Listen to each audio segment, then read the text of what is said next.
Tax, Passion, Hitmaker. Okay.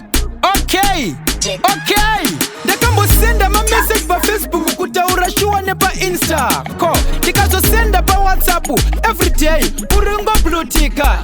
une murume I know pati baby pane zviri kuitika fungi moyo wangu wakatora kupandiri mudiki dai wangu udzosa hello fungi hello fungi sai mashavave zvakava kuno ewo ya kuno hello fungi fungi sai mashavave zvakava pano ewo ya pano ndokugaya kura ya murume wako ndokupfekedza ringi mumaoko ndopa ndaita baba vevana vako kureva kuti ndini ndenge ndamurume wako ndinorwadziwa kana unaye ndenge ndichitoti dai ndirini ndinewe pawakaimba nakilati pechi dai ndiripo ndaimupfura nepfuti hello fungi fungi sai mashavave zvakava kuno ewo ya kuno hello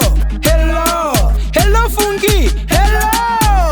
fungi sai mashavave zvakava pano ewo ya pano ko idzi ndidzo namba dzangu 77931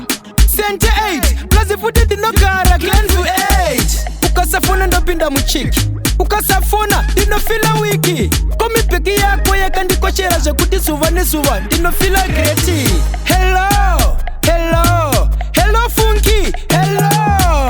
fungi sai mashavave zvakava kuno ewo ya kuno hello fungi